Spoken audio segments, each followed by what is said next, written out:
भाई नमस्ते भलर थो समस्ते जय जगन्नाथ जय जगन्नाथ जय जगन्नाथ आउ एक नुआ वीडियो को स्वागत। आस आज आम गोटे गप शुणिमा गोटे मिठा चढ़ईर मिठा कथा गोटे मिठा चढ़ईर मिठा कथा शुणिमा मिठा गपटा टिके शुणिमा।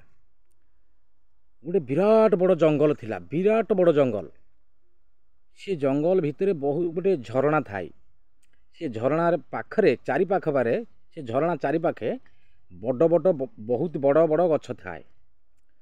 से गछरे से मिठा जो चढ़ई से मिठा गीत गाए।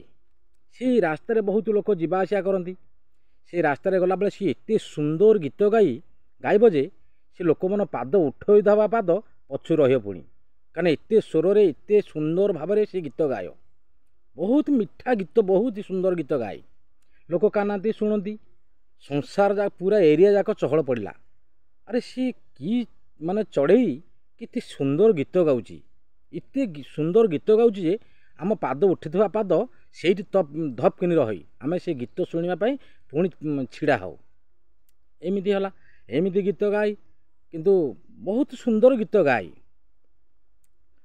आउ सी चढ़ईटी की जो मैंने धरवा को जाती हाथ बढ़ाती धरवा को जाकि से पत्थर हो जाती एमती एत लोक जाती पूरा जी तो जाई धरिया से पत्थर हो जाए जी तो जीव गला मैंने पत्थर हो जाए एमती गला जीवा भितर राजा कान को से कथा गला राजा कान को गला सी अगान माने ये जंगल बीरा जंगल भितर गोटे पक्षी इतने सुंदर गीत गाउची आउ माने नाही नथला गीत सुंदर गीत गाउची इतने मिठा गीत गाउची जो माने सबू एरिया लोक माने राजा पाखरे जाकि कहले।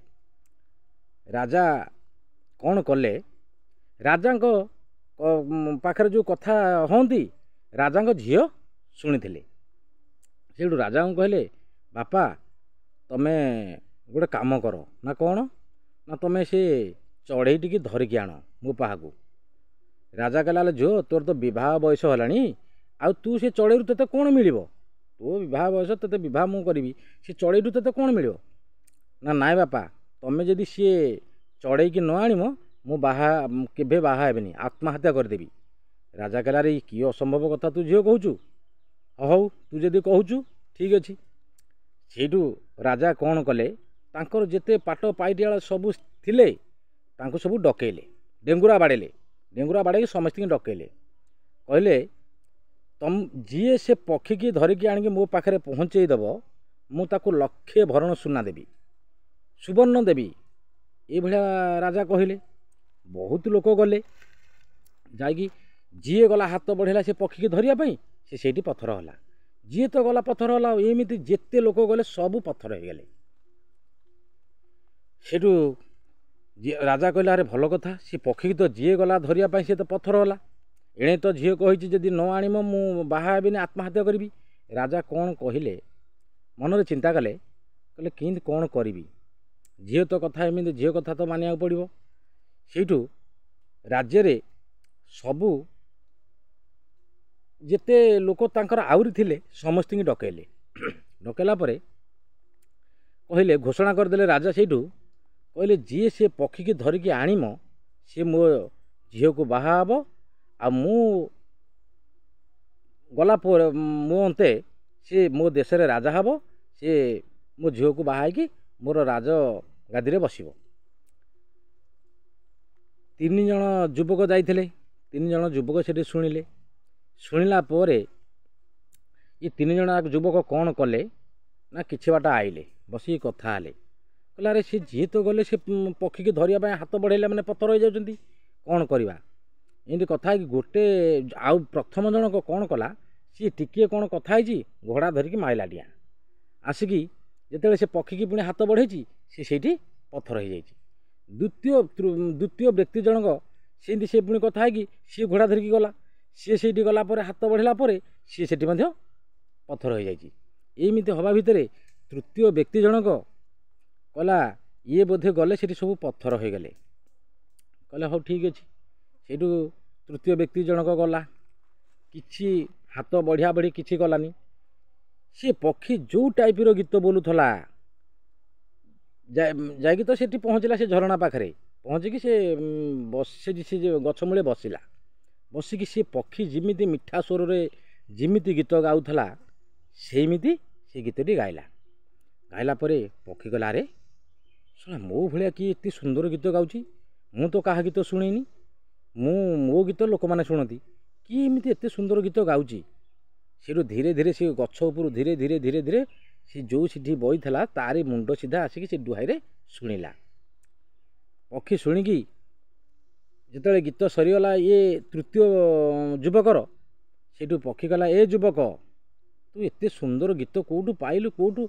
माने तू शिखिलु कोठू अरे तू मु कहा गीत शुणेनी एते सुंदर एते मिठा गीत गाउचु जे मु से गछ उपरू बाध्य होइकी पळि आइली तेणुक मु कहा गीत शुणेनी मो गीत समस्ते शुणती तू एते सुंदर एते मिठा गीत कोठू शिखिलु कोठू सेठू ये पक्षी कहला हाथ जोड़िकी ए पक्षी की सेठू हाथ जोड़िला कहला पक्षी देवता मु गोटे कथा आपन कहबी ना कौन कहबू ना कहूनु ना कौन कि तुमको तो जी तुम गीत शुणिकी सब धरवा तुमको जी आसला हाथ बढ़ेला माने सब पत्थर हेले तेणुक मु तो मो गीत बोलुली धीरे बसिकी तुम जिते बड़े आसिल मु तुमको गोटे कथा कहबी ना कह ना कौन कि तमें ये जिते हाथ बढ़ाई लोक मैंने पत्थर होती से तुम पुणी थे मनीष जीवदान दे दियो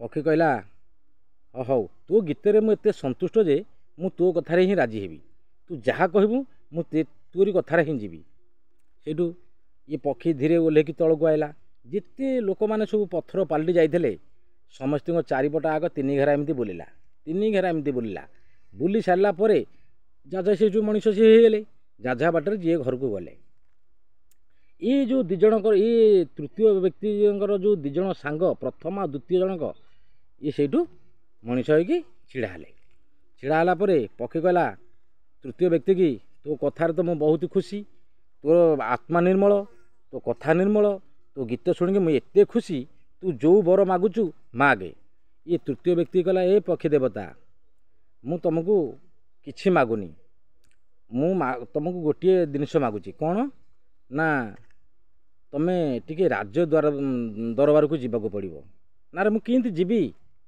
कह ना कौन कि पक्षी देवता ये पंजुरी अच्छी से सुना पंजुरी भितर तमें जीव मु तुमको नहीं जीवी आउ सेठू सुना पंजुरी से युवक आइला आनिया पर से पक्षी की भरिगले किछि बाट तीन व्यक्ति जाक गले तीन युवक जाक जिते गले अध बाटर किछि बाटर जाई सेठू टिके छिड़ा हेले ये प्रथम युवक द्वितीय युवक मनर चिंता कले अरे ये तो नहीं गले ताकू बाहा हम राजा झील को आकु आम कौन कर गोड़ को हाथ को बांधिकी कुहरे पकईदबा से कुहरे पड़ी थो आम दिज नहीं जाकि राजा झील को बाहा हवा ये कौन कले तृतीय युवक को ना तो गोड़ को हाथ को बांधि गोटे कुहरे पकईदे जिते कुहरे पकईदे से पड़गला कुहरे ये पक्षी की धरिकी नहीं राज दरबार में जाकि पहुँची गले ये प्रथम युवक द्वितीय युवक जिते पहुँची गले सी प्रथम युवक कहूँ मु धरिकी आनी द्वितीय युवक कहूँ मु धरिकी आनी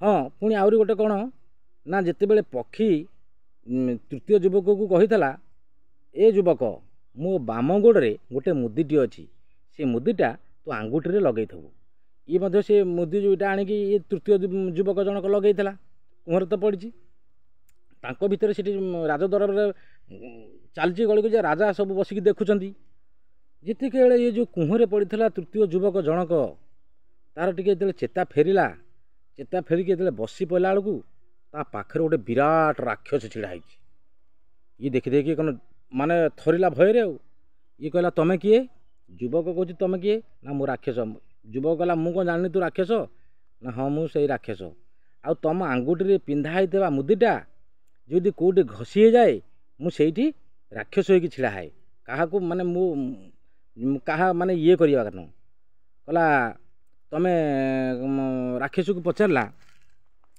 ତମେ ତାହେଲେ ଏଇ ମୁଦିର ଘଷି ହେଲା ମାନେ ତମେ ରାକ୍ଷସ ହୋଇଯାଉଛ ନା ହଁ, ନା ତମେ ଯଦି ଏ କଥା କହୁଛ ତାହେଲେ ମୁଁ ଯାହା କହିବି ତମେ ସେଇଆ କରିବ ନା ହଁ ମୁଁ ସେଇଆ କରିବି। ନା କ'ଣ କରିବ ନା ତୁ ଘୋଡ଼ା ହେଇଯା, ତୁ ଘୋଡ଼ା ହେଲେ ମୁଁ ତୁ ଉପରେ ବସିକି ରାଜ ଦରବାରକୁ ଯିବି।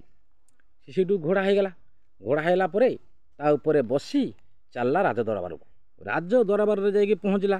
ତାଙ୍କ ଭିତରେ ପ୍ରଥମ ଯୁବକ ଦ୍ୱିତୀୟ ଯୁବକ ଭିତରେ ଚାଲିଛି ସେଠି ମାନେ ଗଣ୍ଡଗୋଳ ଚାଲିଛି। ସିଏ କହୁଛି ମୁଁ ଆଣିଛି, ଇଏ କହୁଛି ମୁଁ ଧରିକି ଆଣିଛି, ସିଏ କହୁଛି ମୁଁ ଧରିକି ଆଣିଛି, ଏଇଭଳିଆ ତାଙ୍କର ଚାଲିଛି। କିନ୍ତୁ ରାଜା ବସିକି ଦେଖୁଛନ୍ତି। ଯେତେବେଳେ ଇଏ ପହଞ୍ଚିଗଲା ସେ ଜାଗା ଉପରେ ପହଞ୍ଚିକି ଦେଖିଲା ଆଙ୍କ ଭିତରେ ଝାମେଲା ଚାଲିଛି। ଯାଇକି ପକ୍ଷୀ ଦେବତାଙ୍କୁ ନମସ୍କାରଟିଏ ହେଲେ ତୃତୀୟ ଯୁବକ ଜଣକ ରାଜାଙ୍କୁ କହିଲେ ଆଜ୍ଞା ଏ ପକ୍ଷୀକି କିଏ ଧରିକି ଆଣିଛି ଆପଣ ଟିକେ ଶୁଣନ୍ତୁ। ଆପଣ ସେ ଇଏ ପକ୍ଷୀକି ପଚାରନ୍ତୁ କିଏ ଧରିକି ଆଣିଛି। ରାଜା ସେଇଠୁ ପକ୍ଷୀ ଦେବତାଙ୍କୁ ପଚାରିଲେ ତମକୁ କିଏ ଧରିକି ଆଣିଛି। ନା ମୋତେ କିଛି କହିବା ଦରକାର ନାହିଁ, ପଞ୍ଜୁରୀଟି ଖୋଲିଦିଅ, ମୁଁ ଯାହା କାନ୍ଧ ଉପରେ ବସିବି ସେଇ ମୋତେ ଧରିକି ଆଣିଛି ବୋଲି ଜାଣିବ।